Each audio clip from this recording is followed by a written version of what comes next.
आदरणीय वर्मा साहब, रमेश साहब, मेरे साथी, मैं आज आपको एक कविता सुनाता हूँ। कविता का शीर्षक है मैं वो मानव इसे मानव नहीं समझा जाता, जिसे सैनिक कवि सम्मेलन में रिवार्ड भी मिल चुका है इस कविता के ऊपर।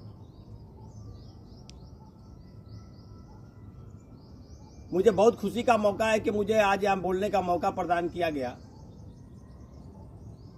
हम सीएपीएफ या सीआरपीएफ की ड्यूटी हमारी वोलेटाइल है। हम अनेक परिस्थितियों में ड्यूटी करते हैं, चाहे जाम हो, आपदा हो, दंगा हो, फायर हो, विस्फोट हो, नक्सली हमला हो, आतंकवादी हमला हो, पूरे देश में इलेक्शन कराने हो, पूरे अधिकारियों की सुरक्षा प्रदान करना हो। इन सारी परिस्थितियों में हम कैसे ड्यूटी करते हैं, मैं कविता के माध्यम से बताना चाहता हूँ। हमारी भी कुछ इच्छाएं हैं। जवान जंगलों में घूमते हैं, उनकी भी कुछ इच्छाएं हैं। मन तो मेरा भी करता है मॉर्निंग वॉक पे जाऊं मैं, सुबह सवेरे उठकर तेल मालिश का दंड बैठक लगाऊं मैं। अरे बूढ़ी माँ के पास बैठकर उनका पांव दबाऊं मैं, बच्चों को सैर कराने बाहर लेकर जाऊं मैं। लेकिन मैं इतना भी नहीं कर पाता, क्योंकि मैं वो मानव हूं जिसे मानव नहीं समझा जाता। एक घटना का वर्णन करना चाहता हूं मैं। हमारी पोस्टिंग श्रीनगर में थी और हमारे पत्नी को पटना बच्चे होने वाले थे, जुड़वा बच्चे थे। डॉक्टर ने बोला उनकी खून कम है, वेट कम है, आप उनको बुला लीजिए। मैंने छुट्टी के लिए एप्लीकेशन लिखा और सीओ साहब के पास गया। मैं बोला सर मुझे छुट्टी जाना है। मैं बोलने वाला था, उन्होंने तब तक बहुत सारे काम बता दिए और बोले देखो कारगिल युद्ध की संभावनाएं बन गई है, मैं आपको छुट्टी नहीं छोड़ सकता, ये शाम का सारे के सारे काम करा लीजिए। मैंने छुट्टी नहीं मांगा, छुट्टी के एप्लीकेशन को फाड़ कर कचरे के डब्बे में डाल दिया, क्योंकि हमने अपने देश को अपने परिवार से हमेशा ऊपर समझा है। और कविता के माध्यम से मैं बताना चाहता हूं उस समय परिस्थिति क्या हुआ। हमने बच्चों के होने की किलकारियां नहीं सुनी। अरे हमने बच्चों के होने की किलकारियां नहीं सुनी, हमने बच्चों को गोद में नहीं खिलाया। हमने पत्नी की रोती आंखियां देखी है, हमने बूढ़े माँ बाप की राह तकती सुनी आंखियां देखी है। हमने बर्थडे के पिघली हुई मोमबत्तियां देखी है, हमने पिचके हुए रंगीन गुब्बारे देखे हैं, लेकिन बच्चों के हाथों से कभी केक नहीं खा पाता, क्योंकि मैं वो मानव हूं जिसे मानव नहीं समझा जाता। दिवाली होता है तो क्या होता है, सब लोग घरों को सजाते हैं, नए नए कपड़े पहनते हैं, एक दूसरे से गले मिलते हैं, पूजा करते हैं, पटाखे छोड़ते हैं। और हम क्या करते हैं, हम अपने घर में ताला बंद करते हैं और ड्यूटी के लिए निकल जाते हैं। निज घर के दीप बुझाकर औरों के दिए जलाए हैं। कहीं भोग लगवाए, पूरे मंदिरों में हमारी ड्यूटी लग जाती है। कहीं भोग लगवाए, कहीं गोवर्धन पुजवाए, बड़े बुजुर्ग को अमरनाथ, केदारनाथ, वैष्णो देवी, कुंभ के दर्शन कराए, लेकिन किसी बहन का तिलक माथे पर नहीं लगा पाता, क्योंकि मैं वो मानव हूं जिसे मानव नहीं समझा जाता। हमने ईद, दिवाली, दशहरा खूब मनवाए, हमने रंग बरसवाए, जुलूस निकले, ताजिया के जो हनुमान जयंती के जो विजय जुलूस, हमने ईस्टर, क्रिसमस, वैलेंटाइन मनवाए, लेकिन कभी संडे या होलीडे नहीं मना पाता, क्योंकि मैं वो मानव हूं जिसे मानव नहीं समझा जाता। देखिए, जब कहीं दंगा होता है, विस्फोट होता है तो क्या होता है, लोग भागते हैं, लेकिन हमारी ड्यूटी उधर लग जाती है।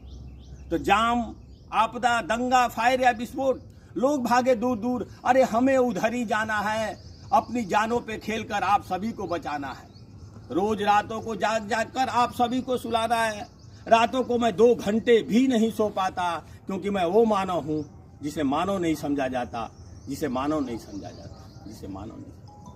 कहीं दंगा हो जाता है, विस्फोट हो जाता है, क्या होता है, लाशें पड़ी हुई है, बच्चे रो रहे हैं, खून बह रहा है, तब हमारा सीआरपीएफ का ड्यूटी शुरू होता है। हम वहां जाते हैं ड्यूटी के लिए। तो जिनको अपनों ने ठुकराया, सैकड़ों को हमने गले लगाया। अरे जिनको छोड़कर अपने भागे, उनको भी दफनाया। कई कटे फटे गले जले को अस्पताल पहुंचाया। अरे कई चेहरे को देखकर मैं खाना भी नहीं खा पाता, क्योंकि मैं वो मानव हूं जिसे मानव नहीं समझाता। एक सीआरपीएफ का जवान, एक पुलिस का जवान किन परिस्थितियों में ड्यूटी करता है, मैं कविता के माध्यम से आपको बताना चाहता। पसंद आए तो तालियां जरूर बजाइएगा। घनी अंधेरी रात, अरे घनी अंधेरी रात, सुनसान राहों पे जब कोई मुसाफिर जाता है, तो हर एक पेड़ पौधा चोर, नक्सली, आतंकवादी नजर आता है। कड़कड़ाती ठंड में रास्ता सिकुड़ जाती है, लेकिन पुलिया पे बैठा सिपाही, छत्तीसगढ़ में आतंकवादियों से लड़ता सिपाही, बर्फ में आतंकवादियों से लड़ता सिपाही फिर भी नहीं घबराता है, क्योंकि वह वो मानव है जिसे मानव नहीं समझा जाता, जिसे मानव नहीं समझा जाता। उसकी चाहत क्या है साहब?